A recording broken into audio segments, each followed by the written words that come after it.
ಮೊದಲನೇದಾಗಿ ಎಲ್ಲ ನನ್ನ ಆತ್ಮೀಯ ಪತ್ರಿಕಾ ಮಾಧ್ಯಮ ಸ್ನೇಹಿತರಿಗೆ ನಮಸ್ಕಾರಗಳನ್ನು ಹೇಳ್ತಾ, ಏನಿವತ್ತು ಪ್ರಬುದ್ಧ ಕರ್ನಾಟಕ ಭೀಮಸೇನೆ ಹಾಗೂ ಕರ್ನಾಟಕ ದಲಿತ ಸಂರಕ್ಷಣಾ ಸೇನೆಯ ವತಿಯಿಂದ ಇವತ್ತು ಪತ್ರಿಕಾಗೋಷ್ಠಿಯನ್ನು ಕರೆದಿದ್ವಿ. ತಮಗೆಲ್ಲ ತಿಳಿದಿರೋ ಹಾಗೆ ಏನೊಂದು 27/7/2026 ನಾವು ಮಾನ್ಯ ತಹಸೀಲ್ದಾರ್ ಕಚೇರಿ ಮುಂಭಾಗದಲ್ಲಿ ಬೃಹತ್ ಪ್ರತಿಭಟನಾ ಧರಣಿಯನ್ನು ಹಮ್ಮಿಕೊಂಡಿದ್ವಿ. ವಿಚಾರ ಏನಪ್ಪ ಅಂದರೆ,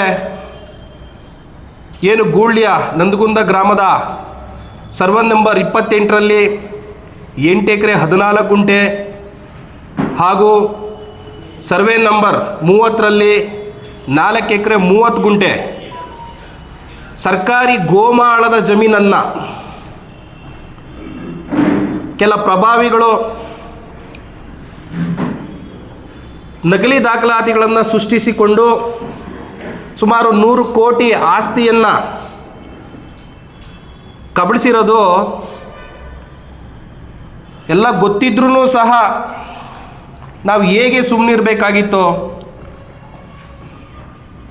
ಆದ ಕಾರಣ ನಾವು ದಾಖಲಾತಿಗಳನ್ನು ಪರಿಶೀಲನೆ ನಡೆಸಿ ಸಂಬಂಧಪಟ್ಟ ಅಧಿಕಾರಿಗಳಿಗೆ ದೂರನ್ನು ಸಹ ನಾವು ದಾಖಲು ಮಾಡಿರ್ತೀವಿ. ಏನಪ್ಪ ಅಂದರೆ 6/2/2026 ದೊಡ್ಡಬಳ್ಳಾಪುರ ನಗರ ಪೊಲೀಸ್ ಠಾಣೆಯಲ್ಲಿ ದೂರನ್ನು ದಾಖಲು ಮಾಡಿರ್ತೀವಿ. ಅದರಂತೆ ಪೊಲೀಸ್ ಠಾಣೆಯಿಂದ ಮಾನ್ಯ ತಹಸೀಲ್ದಾರರವರಿಗೆ ಇದಕ್ಕೆ ಸಂಬಂಧಪಟ್ಟಂಗೆ ಸಂಪೂರ್ಣ ದಾಖಲಾತಿಗಳನ್ನು ಕೊಡಿ ಅಂತಲೂ ಸಹ ಕೇಳಿರ್ತಾರೆ. ಆದರೆ ಇಲ್ಲಿವರೆಗೂ ಯಾವುದೇ ರೀತಿಯಲ್ಲಿ ದಾಖಲಾತಿಗಳನ್ನು ಕೊಟ್ಟಿಲ್ಲ. ನಂತರ ಗ್ರಾಮಾಂತರ ಪೊಲೀಸ್ ಸ್ಟೇಷನಲ್ಲೂ ಸಹ ನಾವು ದೂರನ್ನು ದಾಖಲು ಮಾಡಿರ್ತೀವಿ. ನಂತರ ಏನು BMTF ಅಪರ ಪೊಲೀಸ್ ಮಹಾನಿರ್ದೇಶಾಲಯ ಅಲ್ಲೂ ಸಹ ನಾವು ದೂರನ್ನು ದಾಖಲು ಮಾಡಿರ್ತೀವಿ. 30/7/2026 ಅಂದರೆ ನಾವು 29ನೇ ತಾರೀಕಿಗೆ ಕೊಟ್ಟಿರ್ತೀವಿ. ನಂತರ ಮಾನ್ಯ ತಹಸೀಲ್ದಾರರವರಿಗೆ ಅರ್ಜಿಯನ್ನು ಸಲ್ಲಿಸಿರ್ತೀವಿ. ಯಾವುದೇ ರೀತಿಯಲ್ಲಿ ಸದರಿ ಸರ್ಕಾರಿ ಗೋಮಾಳದ ಜಮೀನಿಗೆ ಸಂಬಂಧಿಸಿದಂತೆ ಇದು ನಕಲಿ ದಾಖಲಾತಿಗಳನ್ನು ಸೃಷ್ಟಿ ಮಾಡಿಕೊಂಡು ಸರ್ಕಾರಕ್ಕೆ ಮೋಸ ಮಾಡಿದ್ದಾರೆ, ಅವರಿಗೆ ಯಾವುದೇ ಕಾರಣಕ್ಕೂ ಖಾತೆಯನ್ನು ಮಾಡಬಾರ್ದು ಅಂತ ಹೇಳಿ 1ನೇ ತಿಂಗಳಲ್ಲಿ ಜನವರಿ ತಿಂಗಳಿನಲ್ಲಿ 2/1/2026 ನಾವು ಮೊನ್ನೆ ತಹಸೀಲ್ದಾರ್ ಅವರಿಗೂ ಸಹ ಅರ್ಜಿಯನ್ನು ನೀಡಿರ್ತೀವಿ. ಇದಕ್ಕೆ ಸಂಬಂಧಪಟ್ಟಂಗೆ ಏನು ಬೃಹತ್ ಮಟ್ಟದಲ್ಲಿ ನಾವು ಪ್ರತಿಭಟನೆಯನ್ನು ಹಮ್ಮಿಕೊಂಡಿದ್ವಿ. ಆ ಪ್ರತಿಭಟನೆ ಮುಖಾಂತರ ಮೊನ್ನೆ ತಹಸೀಲ್ದಾರ್ ಅವರಿಗೆ ಅರ್ಜಿಯನ್ನು ಸಲ್ಲಿಸಿದ್ವಿ ಮತ್ತೆ ಪುನಃ. ಆದರೆ ಈ ವಿಚಾರವಾಗಿ ನಾನು FSL ವರೆಗೂ ಬಂದ ಕೂಡಲೇ ಅವ್ರ ಮೇಲೆ ಕಾನೂನು ರೀತಿ ಕ್ರಮ ಜರುಗಿಸ್ತೀವಿ, ದಾಖಲಾತಿಗಳನ್ನು ವಜಾ ಮಾಡ್ತೀವಿ ಅಂತ ಹೇಳಿರ್ತಾರೆ. ಆದರೆ ಇಲ್ಲಿವರೆಗೂ ಸಹ ಯಾವುದೇ ರೀತಿಯಲ್ಲಿ ಆ ಥರ ಒಂದು ಬೆಳವಣಿಗೆ ಕಂಡು ಬಂದಿಲ್ಲ. ಮುಖ್ಯ ಉದ್ದೇಶ ಅವ್ರದ್ದೇನಾಗಿದೆ, ಈ ಒಂದು ದಾಖಲಾತಿಗಳನ್ನು ಸಿದ್ಧಪಡಿಸಿಕೊಂಡಿರುವಂತಹ ಕೇಸ್ ವರ್ಕರ್ ಏನು ಒಂದು ಅಭಿಲೇಖಾಲಯ ಗುಮಾಸ್ತ ನೇರವಾಗಿ ಲೋಕೇಶ್ ಅವರ ಮೇಲೆ ನಾನು ಆಪಾದನೆ ಮಾಡ್ತೀನಿ. ಮುಖ್ಯ ಕಾರಣಕರ್ತನೇ ಆ ವ್ಯಕ್ತಿ. ನಂತರ ಇದಕ್ಕೆ ಸಂಬಂಧಪಟ್ಟಂಗೆ ಯಾರೆಲ್ಲ ಅಧಿಕಾರಿಗಳು ಭಾಗಿಯಾಗಿದ್ದಾರೆ ಅವರುಗಳ ಮೇಲೆಲ್ಲ ಕಾನೂನು ರೀತಿ ಕ್ರಮ ಜರುಗಿಸಬೇಕು. ಸರ್ಕಾರದ ಗೋಮಾಳದ ಜಮೀನನ್ನು ಸರ್ಕಾರಕ್ಕೆ ವಶಪಡಿಸ್ಕೊಬೇಕು ಅನ್ನೋ ಒಂದು ಉದ್ದೇಶ ನಮ್ಮ ಪ್ರಬುದ್ಧ ಕರ್ನಾಟಕ ಭೀಮಸೇನೆ ಹಾಗೂ ಕರ್ನಾಟಕ ದಲಿತ ಸಂರಕ್ಷಣಾ ಸೇನೆಯ ಸಂಘಟನೆಯ ಒಂದು ಉದ್ದೇಶ ಆಗಿರ್ತದೆ. ಅದರಂತೆ ಏನು ಮೊನ್ನೆ ನೋಡಿದೆ, ಯಾವುದೋ ಒಂದು ಪಾರ್ಟಿಯವರು ಪತ್ರಿಕಾಗೋಷ್ಠಿಯನ್ನು ಕರೆದಿರ್ತಾರೆ. ಅವರ ತಪ್ಪುಗಳನ್ನು, ಅವ್ರು ಮಾಡಿರುವಂತಹ ಕೆಲವೊಂದು ತಪ್ಪುಗಳನ್ನು ಮಾಧ್ಯಮದ ಮುಖಾಂತರ ಹೇಳಿದೆ ಯಾರ್ಯಾರೋ ಮಾಡಿರೋ ತಪ್ಪುಗಳನ್ನು ಹೇಳಿಕೊಂಡು ಮೊನ್ನೆ ಪತ್ರಿಕಾಗೋಷ್ಠಿಯಲ್ಲಿ ನಮ್ಮಗಳ ಬಗ್ಗೆ ಇಲ್ಲ ಸಲ್ಲದ ಆರೋಪಗಳನ್ನು ಮಾಡ್ತಾ ಉದ್ದೇಶಪೂರ್ವಕವಾಗಿ ನಮ್ಮ ಹೆಸರುಗಳನ್ನು ಕೆಡಿಸ್ಬೇಕು ಅನ್ನೋ ಒಂದು ನಿಟ್ಟಿನಲ್ಲಿ ಅವರು ಮೊನ್ನೆ ಈ ಒಂದು ಪತ್ರಿಕಾ ಗೋಷ್ಠಿಯಲ್ಲಿ ಅವರು ಮಾತನಾಡಿರ್ತಾರೆ. ಹಿರಿಯ ಹೋರಾಟಗಾರರು ಪಾಪ, ಅವ್ರ ಮೇಲೆ ಬಹಳ ನಮಗೆ ಅಭಿಮಾನ ಇತ್ತು. ಅವ್ರು ಯಾಕೆ ಏನೋ ಒಂದು ರಾಜ್ಯ ಪ್ರಧಾನ ಕಾರ್ಯದರ್ಶಿ ಅಂತ ಪೋಸ್ಟ್ ಕೊಟ್ಟಿದ್ದಾರೆ, ಅವರೇ ಮಾಡಿರೋದೆಲ್ಲ. ವೆಂಕಟೇಶ್ ಪಿ ಎಂಬುವರು ನಕಲಿ ದಾಖಲಾತಿಗಳನ್ನು ಸೃಷ್ಟಿ ಮಾಡ್ಕೊಂಡಿರೋದೇ ಅವರು. ಅವರೇ ಮಾಡಿರೋ ತಪ್ಪನ್ನು ಅವರು ಪ್ರಶ್ನೆ ಮಾಡಿಲ್ಲ. ಏನಯ್ಯ ನೀನೇ ಮಾಡಿದ್ಯಾ ತಪ್ಪು, ಸರ್ಕಾರದ ಆಸ್ತಿಯನ್ನು ನಾನು ಎಷ್ಟೋ ಒಂದು 4,500 ಎಕರೆನ ಬಿಡಿಸಿದ್ದೀನಿ, ಮತ್ತು ಎಷ್ಟೋ ದಲಿತ ಪರ ಸಂಘಟನೆಗಳ ಜೊತೆಗೂಡಿ ನಾನು ಹೋರಾಟಗಳನ್ನು ಮಾಡಿದ್ದೀನಿ, ನೊಂದವರ ಪಾಲಿಗೆ ಧ್ವನಿ ಆಗಿದ್ದೀನಿ, ಅನ್ಯಾಯದ ವಿರುದ್ಧ ಹೋರಾಟ ಮಾಡಿದ್ದೀನಿ, ನ್ಯಾಯದ ಪರ ನಿಂತ್ಕೊಂಡಿದ್ದೀನಿ ಅಂತ ಹೇಳ್ಬೇಕಾಗಿತ್ತು ಅವ್ರಿಗೆ. ಪಾಪ ಅವ್ರಿಗೆ ಯಾಕೋ ನಮಗೂ ಅರ್ಥ ಆಗಿಲ್ಲ. ನಾವು ಭಾಳ ಮುಖ್ಯವಾಗಿ ಅರ್ಥ ಮಾಡ್ಕೊಬೇಕು, ವ್ಯಕ್ತಿತ್ವಕ್ಕೆ ಬೆಲೆ ಕೊಡ್ತೀವಿ ನಾವು. ನಮ್ಮ ಉದ್ದೇಶ ಏನಪ್ಪ ಅಂದರೆ, ಬಾಬಾ ಸಾಹೇಬ್ರ ಒಂದು 2 ಲೈನ್ನ ಹೇಳ್ತೀನಿ, ನಮಗೆ ಗೊತ್ತಿರೋದು ಒಂದೇ, ಬದಲಾವಣೆ ಬಯಸುವಾಗ ಪ್ರಾಣವನ್ನು ಪಣಕ್ಕಿಟ್ಟು ಹೋರಾಡು, ಬದುಕಿದ್ದರೆ ನಾಯಕ, ಸತ್ತರೆ ಇತಿಹಾಸ ಅಂತ. ಅದನ್ನು ಫಾಲೋ ಮಾಡ್ತಾ ಇದ್ದೀವಿ ನಾವು ಯಾರಿಗೂ ಏನು ಭಯ ಪಡೋ ಅಂಥ ಒಂದು ಪ್ರಮೇಯ ನಮಗೇನಿಲ್ಲ. ಶಿಕ್ಷಣವೆಂಬುದು ಹುಲಿಯ ಹಾಲಿದ್ದಂತೆ, ಅದನ್ನು ಕುಡಿದವರು ಗರ್ಜಿಸಲೇಬೇಕಂತೆ. ನಂತರ ಕಾನೂನು ಬಲ್ಲವನಿಗೆ ಯಾರ ಭಯವೂ ಇರುವುದಿಲ್ಲಂತೆ. ಇದೆಲ್ಲ ಬಾಬಾ ಸಾಹೇಬರು ಹೇಳಿರೋಂತಹ ಮಾತನ್ನು ಕಾನೂನು ತಿಳಿದಿದ್ದೀವಿ ನಾವು, ಅಷ್ಟೋ ಇಷ್ಟೋ. ನಾವೇಕೆ ಇನ್ನೊಬ್ಬರಿಗೆ ಭಯ ಪಡಬೇಕು? With documents, without documents in not use. ನಮ್ಮದು ದಾಖಲಾತಿ ಇದ್ದರೆ ಮಾತ್ರ ನಾವು ಹೋರಾಟಕ್ಕೆ ಭಾಗಿಯಾಗ್ತೀವಿ, ಸಂಬಂಧಪಟ್ಟ ಅಧಿಕಾರಿಗಳಿಗೆ ಅರ್ಜಿಯನ್ನು ಸಲ್ಲಿಸ್ತೀವಿ. ದಾಖಲಾತಿಗಳು ಇಲ್ಲ ಅಂತಂದರೆ, ದಾಖಲಾತಿಗಳು ಸರಿ ಇತ್ತು ಅಂತಂದರೆ ನಾವ್ಯಾಕೆ ಇನ್ನೊಬ್ರಿಗೆ ಹೋಗಿ ತೊಂದರೆ ಕೊಡೋಣ? ಏನೋ ಮೊನ್ನೆ ಪಾಪ ಪಾರ್ಟಿಯವರು ಪಾಪ ಅವ್ರ ಮೇಲೆ ಗೌರವ ಇದೆ, ಯಾಕೋ ಮೊನ್ನೆ ಅವರೇ ನಮ್ಮ ಮನಸ್ಸಿಂದ ಹೊರಟೋದ್ರು ಈಚೆಗೆ. ಅವ್ರು ಹೇಳ್ತಾರೆ, ನಮ್ಮ ಮೇಲೆಲ್ಲ ಆರೋಪ ಹೊರಿಸ್ತಾರೆ, ತೇಜೋವಧನೆ ಮಾಡಿದ್ರು, ಅವಮಾನ ಮಾಡಿದ್ರು ಬಿಟ್ರು ಮೊನ್ನೆ ನಮಗೆ. ಯಾರೇ ಒಬ್ಬ ವ್ಯಕ್ತಿ ಆಗಲಿ, ಚಿಕ್ಕ ಹುಡುಗ ಆಗಲಿ, ಮಧ್ಯಮ ವಯಸ್ಸಿನವನಾಗಲಿ, ದೊಡ್ಡವರಾಗಲಿ, ಮಾತಾಡಬೇಕಾದ್ರೆ ಯೋಚನೆ ಮಾಡಿ ಮಾತಾಡ್ರಿ. ಇದಕ್ಕೆ ತಕ್ಕ ಪಾಠ ನಾವು ನ್ಯಾಯಾಲಯದ ಮುಖಾಂತರ ಮುಂದಿನ ದಿನಗಳಲ್ಲಿ ಕೊಡ್ತೀವಿ ಅಂತ ಈ ಮೂಲಕ ಅವ್ರಿಗೆ ಹೇಳಲಿಕ್ಕೆ ಬಯಸ್ತೇನೆ. ಭಾಳ ಒಂದು ಆ ವಿಚಾರಗಳನ್ನೆಲ್ಲ ತಮಗೆಲ್ಲ ಗೊತ್ತಿದೆ, ನಾವ್ಯಾಕೆ ಪುನಃ ರಿಪೀಟ್ ಮಾಡೋಣ? ಮುಂದಿನ ದಿನಗಳಲ್ಲಿ ಅವ್ರು ಏನೇ ಮಾತಾಡಿದ್ರು ಅದಕ್ಕೆ ತಕ್ಕನಾಗಿ ನ್ಯಾಯಾಲಯದಲ್ಲಿ ನಾವು ಅವರಿಗೆ ಉತ್ತರ ಕೊಟ್ಟೇ ಕೊಡ್ತೀವಿ. ಯಾರ ಜೊತೆನೋ ಕೈ ಜೋಡಿಸಿದ್ದೀವಂತೆ, ಅವ್ರು ಯಾರೋ ಅವರ ಸಜ್ಜಿದ್ ಅಲಿ ಅವರು ಅಂತ ಪಾಪ ಹೇಳಿದ್ದಾರೆ. ಸಜ್ಜಿದ್ ಅಲಿ ಅವರು ಯಾರು? ನಮಗೂ ಅವರು ಕಾಂಟ್ಯಾಕ್ಟೇ ಇಲ್ಲ. ನಾನು ಫೋನ್ ಕೊಡ್ತೀನಿ, ಕಾಲ್ ಹಿಸ್ಟ್ರಿ ತೆಗೆಸ್ರಿ, CDRಗೆ ಹಾಕ್ಸಿ, ಒಂದು ಔಟ್ ಗೋಯಿಂಗ್ ಆಗಿರಲಿ, ಒಂದು ಇನ್ಕಮಿಂಗ್ ಆಗಿರಲಿ ಬಂದಿರೋದನ್ನು ತೋರಿಸ್ಲಿ.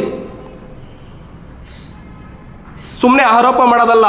ತಿರ್ಗಿ ಎಷ್ಟೋ ಸರ್ಕಾರಿ ಅಧಿಕಾರಿಗಳಿಗೆ ನಾವು ಅರ್ಜಿಗಳನ್ನ ಸಲ್ಲಿಸಿ, ನೀವು ಭ್ರಷ್ಟ ಅಧಿಕಾರಿಗಳು, ನೀವು ಭ್ರಷ್ಟರು, ನಾವು ಲೋಕಾಯುಕ್ತರಿಗೆ, ಇಡಿಗೆ ನಾವು ಹಾಕ್ಕೊಡ್ತೀವಿ ಅಂತ ಹೇಳಿ ಅವರಿಂದ ನಾವು ಲಂಚ ಪಡೆದಿದ್ದೀರಂತೆ. ಇದನ್ನೆಲ್ಲ ಹೇಳೋದಕ್ಕೆ ಅದು ಹೇಗೆ ಮನಸ್ಸು ಬರುತ್ತೋ ನಿಮಗೆ? ಅದೇನು ಕಥೆನೋ ಗೊತ್ತಿಲ್ಲ. ಮತ್ತು ಕೋಟಿ ಹಣಗಳನ್ನು ನಾವು ಬೇಡಿಕೆ ಇಟ್ಟಿದ್ದೀವಿ ಅಂತ. ಮಹಾಸ್ವಾಮಿ, ಇದೇ ವೆಂಕಟೇಶ್ ಎಂಬುವರು ನಂಜೇಶ್ ಅಂತ ಮತ್ತು ಮನು RV ಅಂತ ಅವ್ರನ್ನ ನಮ್ಮ ಆಫೀಸ್ಗೆ ಕರ್ಕೊಂಬಂದಿದ್ದಾರೆ. 3 ರಿಂದ 4 ಅವರ್ ನಮ್ಮ ಆಫೀಸಲ್ಲೇ ಕೂತ್ಕೊಂಡು ಮಾತನಾಡಿ ಹೋಗಿದ್ದಾರೆ. ನಂತರ ಸ್ವಲ್ಪ ದಿನದ ನಂತರ ನಾನು ನನ್ನ ಒಂದು ಕೇಸಿಗೆ ಸಂಬಂಧಪಟ್ಟಂಗೆ ಪಬ್ಲಿಕ್ ಇಂಟ್ರೆಸ್ಟ್ ಮೇಲೆ ಸಿವಿಲ್ ಸೂಟ್ ಫೈಲ್ ಮಾಡಿಸಿದ್ದೀನಿ. ನಾವು ಸರ್ಕಾರ ಆಸ್ತಿಯನ್ನು, ಸುಮಾರು ಕೋಟ್ಯಾಂತರ ರೂಪಾಯಿ ಬೆಲೆ ಬಾಳುವಂಥ ಆಸ್ತಿಯನ್ನು ಯಾರೋ ಲಪಟಾಯಿಸಿದ್ದಾರೆ. ಅದ್ರ ವಿರುದ್ಧ ನಾನು ಕೇಸ್ ಫೈಲ್ ಮಾಡಿದೆ. ಆ ವಿಚಾರವಾಗಿ ನಮ್ಮ ವಕೀಲರ ಜೊತೆ ನಾನು ಅದ್ರ ಬಗ್ಗೆ ಚರ್ಚೆ ಮಾಡ್ತಾ ಇದ್ದೀನಿ. ನನಗೆ 108 ಸರಿ ಫೋನ್ ಮಾಡ್ತೀರಾ, ಬರ್ತೀರಾ, ಮಾತಾಡ್ತೀರಾ. ಅಂದರೆ ಇದು ಬೇಕು ಅಂತಲೇ ಉದ್ದೇಶಪೂರ್ವಕವಾಗಿಯೇ ನೀವು ನನ್ನ ಹತ್ರಕ್ಕೆ ಬಂದು ಕೆಲವೊಂದು ಮಾತನಾಡ್ಕೊಂಡು ಹೋಗಿದ್ದೀರಾ. ಆದರೆ ಬೆದರಿಕೆ ಹಾಕವ್ರೆ, ಅದೇನೋ ಕೊಲೆ ಬೆದರಿಕೆ ಹಾಕಿದ್ದಾರೆ ಅಂತ ರೀ. ಅವರು ಸಜ್ಜಿತ್ ಅಲಿ ಅವರು ಅಂತ ಏನೋ ಕೋಟ್ಯಾಂತರ ರೂಪಾಯಿ ವ್ಯವಹಾರ ಮಾಡೋರು. ಅವರೆಲ್ಲೋ ಲೀಗಲ್ಲಾಗಿ ಮಾಡ್ಕೊಂಡವರು, ಇಲ್ಲೀಗಲ್ ಮಾಡ್ಕೊಂಡವರು. ನೀವು ಚಾಲೆಂಜ್ ಮಾಡಿ, ಲೀಗಲ್ಲೋ ಇಲ್ಲೀಗಲ್ಲೋ ಸಂಬಂಧಪಟ್ಟ ಅಧಿಕಾರಿಗಳು AC ಅವ್ರು ಮಾಡ್ಕೊಂಡವ್ರ, DC ಮಾಡಿಕೊಟ್ಟವ್ರ, ತಹಸೀಲ್ದಾರ್ ಮಾಡಿಕೊಟ್ಟವ್ರ, ಅದಕ್ಕೆ ಸಂಬಂಧಪಟ್ಟ ಅಧಿಕಾರಿಗಳು ಯಾರೇ ಆಗಿರ್ಬೋದು ಮಾಡಿಕೊಟ್ಟಿದ್ದಾರೆ. ಅವ್ರು ನೀವು ಚಾಲೆಂಜ್ ಮಾಡಿ, ಆ ದಾಖಲಾತಿಗಳ ಮೇಲೆ ನೀವು ಚಾಲೆಂಜ್ ಮಾಡಿ. ಅದನ್ನು ಬಿಟ್ಟು ನೀವು ಹಿರಿಯ ಹೋರಾಟಗಾರರಿದ್ದೀರಾ, ಸುಮಾರು ನಿಮ್ಮ ಹೋರಾಟಗಳು ನೋಡಿದ್ದೀವಿ, ನಿಮ್ಮದು ಇತಿಹಾಸ ಇದೆ. ನೀವು ಹೋಗಿ ಜೊತೆಯಲ್ಲೇ ಆ ಪಕ್ಕದಲ್ಲಿ ಆ ಪರ್ಸನ್ನ ಕುಣಿಸ್ಕೊಂಡು ಅವರೇ 100 ಕೋಟಿ ಆಸ್ತಿಯನ್ನು ಅವರೇ ಕಬಳಿಸ್ಕೊಂಡಿರೋ ವ್ಯಕ್ತಿ, ಆ ವ್ಯಕ್ತಿನ ಜೊತೆ ಕೂತ್ಕೊಂಡು ನಮ್ಮಗಳ ಮೇಲೆ ಆಪಾದನೆ ಮಾಡ್ತಾ ಇದ್ದೀರಾ. ನೀವು ತಮ್ಮ ಮೇಲೆ ಗೌರವ ಇದೆ, ಅದನ್ನು ಯಾವುದೇ ಕಾರಣಕ್ಕೂ ಉಳಿಸ್ಕೊಳ್ಳಿ. ಯಾಕಂದರೆ ನಿಮಗೆ ಸ್ವಲ್ಪ ಕೆಲವೊಂದು ದಾಖಲಾತಿಗಳನ್ನು ನೀವು ನೋಡಿಲ್ಲ ಅನಿಸುತ್ತೆ. ಅದನ್ನು ಒಂದು ವೇಳೆ ಮಾಹಿತಿ ಕೊರತೆ ಇದ್ರೂ ಸಹ ಯಾರನ್ನಪ್ಪ ಲೀಗಲ್ಲಾಗಿ ನಿಮ್ಮ ಆತ್ಮೀಯರು ಯಾರನ್ನ ವಕೀಲರಿದ್ದರೆ ಸ್ವಲ್ಪ ಕೇಳ್ಕೊಳ್ಳಿ. ಆ ಡಾಕ್ಯುಮೆಂಟ್ಸ್ನ ನೋಡಿ ವೆರಿಫೈ ಮಾಡಿ. ಕೋಟ್ಯಾಂತರ ರೂಪಾಯಿ ಬೆಲೆ ಬಾಳುವಂಥ ಆಸ್ತಿ ಕಡು ಬಡವರಿಗೆ ನೀಡಲಿ. ಪರಿಶಿಷ್ಟ ಜಾತಿ, ಪರಿಶಿಷ್ಟ ಪಂಗಡ, ಅಲ್ಪಸಂಖ್ಯಾತರು, ಹಿಂದುಳಿದ ವರ್ಗದವರು, ಕಡು ಬಡವ್ರಿಗೆ ಯಾರೇ ಇರಲಿ ಕೊಡಿ, ಇಲ್ಲ ಭೂ ರೈತರಿಗೆ ನೀಡಲಿ. ಈ ಥರ 100 ಕೋಟಿ ಆಸ್ತಿಯನ್ನು ಲಪಟಾಯಿಸಿ ನಾನೇ ಒಳ್ಳೆಯನು, ನನ್ನ ಮೇಲೆ ಇಲ್ಲಸಲ್ಲದ ಆರೋಪಗಳನ್ನ ಹೊರಿಸ್ತಾ ಇದ್ದಾರೆ ಇಂಥವರು ಅಂತ ಹೇಳಿ ನಗರ ಪೊಲೀಸ್ ಸ್ಟೇಷನ್ನಲ್ಲಿ ದೂರನ್ನು ದಾಖಲು ಮಾಡಿರ್ತಾರೆ. ಸುಳ್ಳು ದೂರನ್ನ ದಾಖಲು ಮಾಡಿರ್ತಾರೆ. ಅದಕ್ಕೆ ತಕ್ಕನಾಗಿ ನಾವು ಉತ್ತರ ಕೊಟ್ಟು ಬಂದಿದ್ದೀವಿ. ಸುಮ್ಮನೆ ಅದನ್ನು ಮೊದಲು ನಿನ್ನ ಮೇಲೆ ಇದೆಯಲ್ಲ, ಏನೋ ಒಂದು 8-9 ಕೇಸ್ ಇದೆಯಂತೆ ನಿಮ್ಮ ಮೇಲೆ, RTIಗೆ ಹಾಕ್ಕೊಂಡಿದ್ದೀನಿ. ಅದು ನೀವು ಅಂತದು ಪಕ್ಕ ಗೊತ್ತಾಯಿತು ಅಂದ್ರೆ ನಾವು ಮುಂದಿನ ದಿನಗಳಲ್ಲಿ ಅದ್ರ ಬಗ್ಗೆ ಮಾತಾಡ್ತೀವಿ. ತಮ್ಮ ಮೇಲೆ ಎಷ್ಟು ಪ್ರಕರಣಗಳು ಗ್ರಾಮಾಂತರ ಪೊಲೀಸ್ ಠಾಣೆಯಲ್ಲಿ ದಾಖಲಾಗಿದೆ ಅಂತ ನಾವು RTI ಮುಖಾಂತರ ಕೋರಿದ್ದೀವಿ. ಅದು ಬರಲಿ, ನಾವು ತೊಗೊತೀವಿ. ಏನು ಒಂದು ಶಾನ್ ಬೋಗರ್ದು, ಪಟೇಲ್ರದು ಮತ್ತು ತಹಸೀಲ್ದಾರರು ಸೈನ್ಗಳನ್ನ ಬೋಗಸ್ ಮಾಡಿದ್ದೀರಾ. ಯಾವುದೇ ರೀತಿಯಲ್ಲಿ ಸೀಲ್ ಇಲ್ಲ, ಹೆಬ್ಬೆಟ್ಟುಗಳನ್ನು ಬೋಗಸ್ ಮಾಡಿದ್ದೀರಾ. ಅದನ್ನು ನಾವು ಸಂಬಂಧಪಟ್ಟ ಅಧಿಕಾರಿಗಳಿಗೆ ಹೇಳಿದ್ದೀವಿ. ಏನು ಒಂದು ಪಿಳ್ಳಪ್ಪ ಬಿನ್ ವೆಂಕಟಪ್ಪ ರವರ ಹರಾಜು ಪ್ರಕ್ರಿಯೆ ನಡೀತಲ್ಲ, AD 9/52/53ರಲ್ಲಿ ಮತ್ತು AD 8/52/53ರಲ್ಲಿ ಆ ಹರಾಜಿನ ಫೈಲಲ್ಲಿ, ರಸೀದಿಯಲ್ಲಿ ನಾವು ಕೇಳಿರೋದು ಅಧಿಕಾರಿಗಳನ್ನ, ನಿಮ್ಮನ್ನು ಯಾರನ್ನ ಕೇಳಿದ್ದೀವೋ ನಾವು.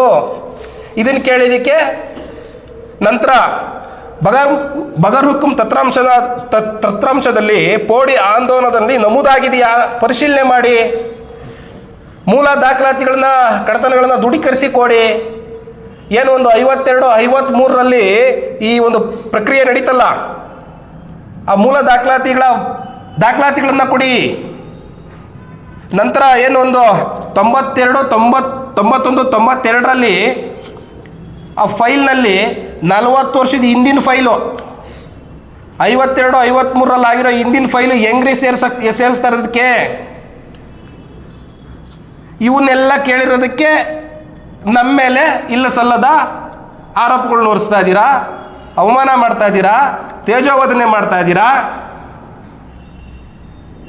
ತಮ್ಮ ತಪ್ಪನ್ನ ತಾವು ಮುಚ್ಚಾಕೊಬೇಕು ಅಂತ ನಮ್ಗಳ ಮೇಲೆ ಇಲ್ಲ ಸಲ್ಲದ ಆರೋಪಗಳನ್ನ ಹೊರಿಸ್ತಾ ಇದ್ದೀರಾ. ತಹಸೀಲ್ದಾರ್ದಾಗಿರ್ಬೋದು, RIದಾಗಿರ್ಬೋದು, ಎಲ್ಲರದು ಬೋಗಸ್ ಸೈನ್ಗಳೇ. ಸರ್ವೆ ಇಲಾಖೆಯಲ್ಲಿ ಸರ್ವೆ ಮಾಡಿದಾಗ ಯಾರು ಸಹಿ ಇರಬೇಕು ಸ್ವಾಮಿ? ಸರ್ವೆ ಇಲಾಖೆಯವ್ರ ಸಹಿ ಇರಬೇಕು. RI ಸಹಿ ಹೆಂಗೆ ಬಂತು? ಹೇಗೆ ಮಾಡ್ತಾರೆ? ಕಾನೂನಲ್ಲಿ ಅವಕಾಶ ಇದೆಯಾ? ಪಾಣಿ ಬುಕ್ನಲ್ಲಿ ಈ ಕ್ರಮ ಸಂಖ್ಯೆಗಳು ಏನು 483, 484 ಬುಕ್ಕನ್ನ ತೆಗೆದು ಪರಿಶೀಲನೆ ಮಾಡಿ. ಸರ್ವೆ ನಂಬರ್ 28, ಸರ್ವೆ ನಂಬರ್ 30 ಐತೆ, ಮಧ್ಯದ ಸರ್ವೆ ನಂಬರ್ 29 ಎಲ್ಲಿ? ಪಾಣಿಯಲ್ಲಿ. ಎಲ್ಲ ಬಾಲ್ ಪೆನ್ನಲ್ಲೇ ಬರೆದಿರೋದು. ಈ ಹಿಂದೆ ಇಂಕ್ ಪೆನ್ನಲ್ಲಿ ಬರಿತಾ ಇದ್ರು. ಎಲ್ಲ ಬರವಣಿಗೆಯಲ್ಲಿ ಎಲ್ಲ ಬಾಲ್ ಪೆನ್ನೆಲ್ಲ ಬರೆದಿದ್ದಾರೆ. ಯಾವುದೇ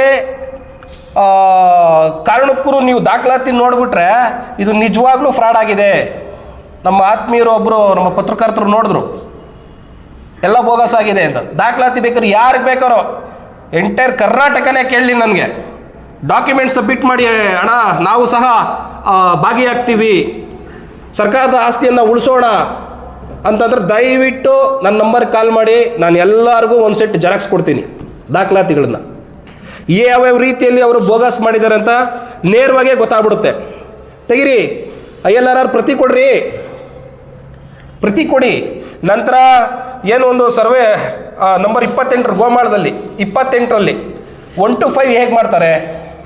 ಸರಿ ಆಯಿತು, 18 ಎಕರೆ 17 ಗುಂಟೆನಲ್ಲಿ 4 ಎಕರೆ 30 ಗುಂಟೆ ನಮಗೆ ಮಂಜೂರಾಗಿದೆ ಅಂತ ಹೇಳ್ತಾರಲ್ಲ. P1 P2 ಯಾಕೆ ಮಾಡಿಲ್ಲ? ಯಾಕೆ ಸೇರಿಸಿಲ್ಲ? ಯಾಕೆ ಬರ್ದಿಲ್ಲ? ಯಾಕೆ? ಎಲ್ಲನೂ ಬೋಗಸೆ, ಹೆಬ್ಬೆಟ್ಟು ಬೋಗಸೆ, ಸಹಿ ಬೋಗಸೆ, ನೀಲಿ ಶಾಹಿ ಇಲ್ಲ. ಇವನ್ನೆಲ್ಲ ಕೇಳಿದಾಗ ನಾವೇ ಸುಳ್ಳು ಹೇಳ್ತಾ ಇದ್ದೀವಿ, ನಮ್ಮ ಮೇಲೆ ಆರೋಪಗಳು ಮಾಡಲಿ, ತೊಂದರೆ ಇಲ್ಲ. ಅದರ ಒಂದಂತೂ ನಿಜ, ಈ ಹಿಂದೆ ಹರಳ್ಳಿ ಗುಡ್ದಳ್ಳಿನ ಏನು ಒಂದು ಸುಮಾರು ಹೋರಾಟಗಳನ್ನು ಮಾಡಿ ಸ್ಥಳದಲ್ಲೇ ಧರಣಿಯನ್ನು, ಅನಿರ್ದಿಷ್ಟಾವಧಿ ಧರಣಿಯನ್ನು ಕುತ್ಕೊಂಡು ನಾವು ಸರ್ಕಾರಕ್ಕೆ ವಶಪಡಿಸ್ಕೊಟ್ವಿ. ಮಾನ್ಯ ಗೌರವಾನ್ವಿತ AB ಬಸವರಾಜ್ ಸರ್ ಜಿಲ್ಲಾಧಿಕಾರಿಗಳಾದಂಥ ಸಂದರ್ಭದಲ್ಲಿ ಸುಮಾರು 50-60 ಕೋಟಿ 70 ಕೋಟಿ ಬೆಲೆ ಬಾಳುವ ಆಸ್ತಿಯನ್ನು ಉಳಿಸಿದ್ದೀವಿ. ಅದರಂತೆಯೇ ನಾವು ಇದನ್ನು ಸಹ ಉಳಿಸ್ತೀವಿ ಅಂತ ಈ ಮೂಲಕ ನಮ್ಮ ಮಾಧ್ಯಮ ಮುಖಾಂತರ ನಾವು ಹೇಳಲಿಕ್ಕೆ ಬಯಸ್ತೀವಿ. ನೋಡಿ, ಸಜ್ಜಿದ್ ಅಲಿ ಅವ್ರು ಯಾರು, ನಾವ್ಯಾರು ನಮಗೊಂದು ಗೊತ್ತಿಲ್ಲ. ನಂತರ ಭಾಳ ಮುಖ್ಯವಾಗಿ ತಾವು ಗಮನಿಸಬೇಕು, ಆಲ್ ಇಂಡಿಯಾ ಬಹುಜನ ಸಮಾಜ ಪಾರ್ಟಿ ಅಂತ. ಫಸ್ಟ್ ಆಫ್ ಆಲ್ ಇದು ರಿಜಿಸ್ಟರ್ ಆಗಿದೆಯಾ ಇಲ್ಲ ಸ್ವಲ್ಪ ಕೇಳಿ ಅವ್ರನ್ನ. ಲೆಟ್ರೇಡ್ ಹೇಗೆ ಯೂಸ್ ಮಾಡ್ತಾ ಇದ್ದಾರೆ ಗೊತ್ತಿಲ್ಲ ನಮಗೆ. ನನಗೆ ಬಂದಿರೋ ಮಾಹಿತಿ ಪ್ರಕಾರ, ನಾನು ತೆಗೆದು ನೋಡಿರೋ ಪ್ರಕಾರ, ಯಾವುದೇ ಕಾರಣಕ್ಕೂ ಆಲ್ ಇಂಡಿಯಾ ಬಹುಜನ ಸಮಾಜ party it is not registered, unregistered ಅಂತ ಗೊತ್ತಾಗಿದೆ ನನಗೆ ಗೊತ್ತಿರೋ ಮಟ್ಟಿಗೆ.